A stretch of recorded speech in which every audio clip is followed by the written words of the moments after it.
I was never really a runner. The way I see running is a gift, especially when you have stage 4 cancer. I'm Anne. I'm running the Boston Marathon, presented by Bank of America.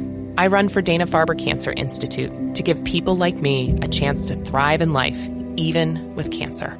Join Bank of America in helping Anne's cause. Give if you can at BofA.com/supportAnne. What would you like the power to do? References to charitable organizations is not an endorsement by Bank of America Corporation. Copyright 2025.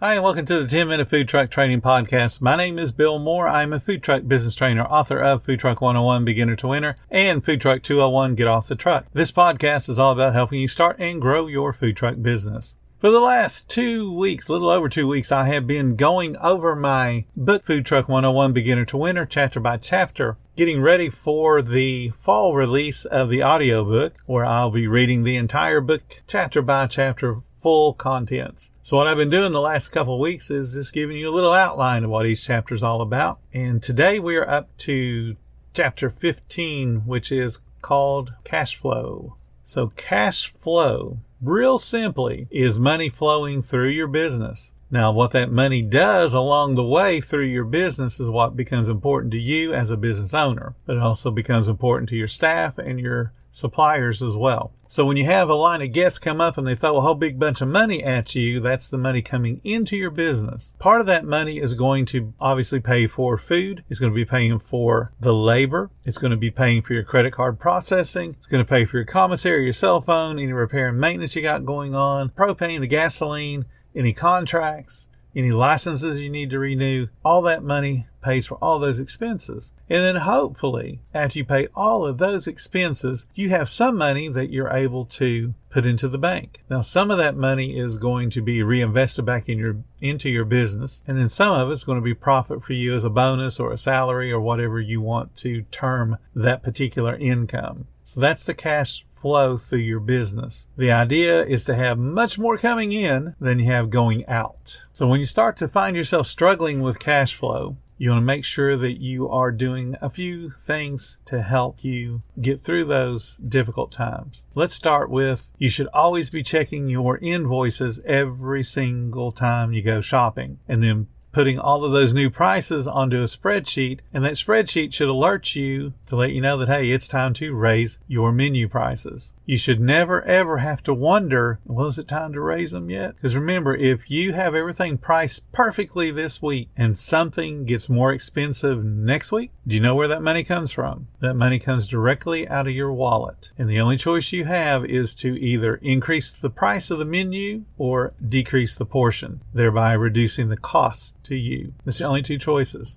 And if you don't make those decisions, then the money comes out of your profits. The only place it can come from. Whenever you're having a cash flow issue, you can think about expanding your revenue streams. You could focus more on doing events. You could focus more on doing catering. You could actually start a hard lines. And what I mean by hard lines is something that's not perishable, like your food, for instance. A hard line would be like selling t-shirts, baseball caps, or some other hard product that has no expiration date associated with it.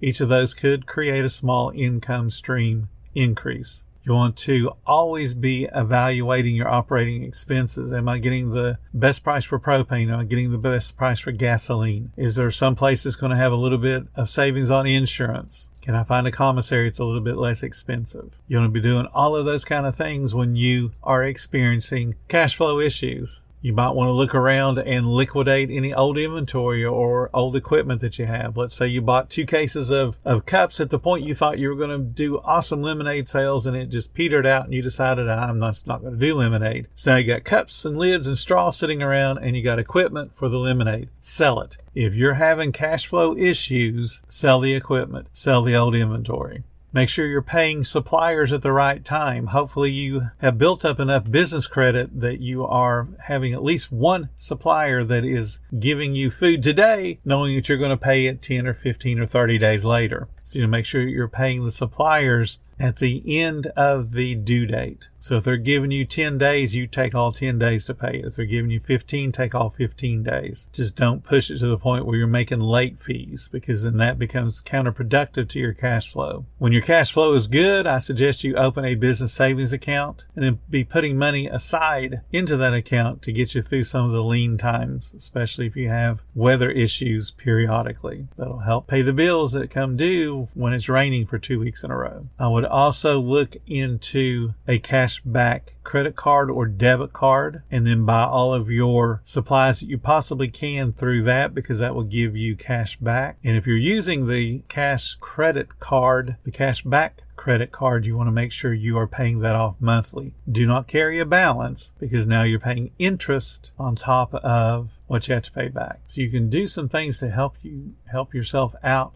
with your cash flow. You just got to be thinking about either increasing revenue or decreasing expenses. And sometimes you have to make some hard decisions. For example, one of the most overlooked things that people simply don't do that own a food truck is to really examine their labor cost. And that is super hard to do, because you get accustomed, well, it takes 3 people to run this place. And it doesn't. Does it really literally take 3 people to do all the prep work and to do all the setup work and to do the service that first hour when you're only waiting on about 10 guests? Does it really take 10 people? We get accustomed to our labor, and what we do with whatever labor we're expending is our productivity shrinks to fit the amount of people that we have. So it feels like, oh my goodness, it's so busy. We worked really, really hard with those 3 people. But if you were to tell one of them, hey, don't come in until noon from now on because we don't get busy until noon, and you and a second person handle the first hour that you're open, you just saved yourself $15, $18, $20, and you've made the other 2 people that are remaining on the clock a little bit more productive and therefore more valuable to your business. And then ideally, when the third person comes in, the sales increase to the point that that person is merited to be there,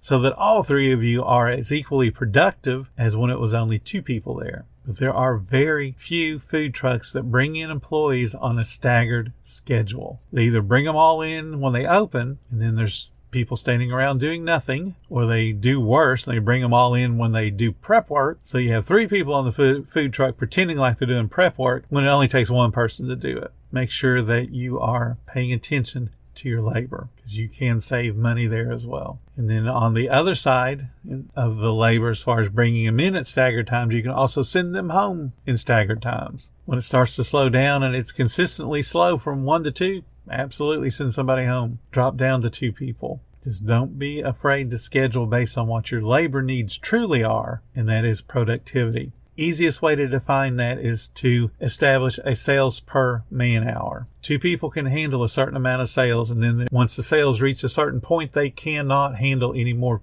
guests coming in. It's just not possible. Whatever that sales per man hour is, if it's $50 per man hour, $75 per man hour, $100 per man hour, whatever that is for your particular menu, once you consistently exceed that per hour, then you need to have an additional person. And then 3 people on the clock actually can handle way more than mathematically it would account for. So example, if 1 person can handle $100 an hour, no problem. 2 people can handle $200 an hour, no problem. But what you find when you have 2 people on the clock, they tend to work together, and that synergy might actually push that number to 225 before it becomes a struggle. And then when you bring on that third person, then you could maybe handle up to $400 before it becomes a struggle for the 3 people. But you got to understand your speed of service. You got to understand your productivity.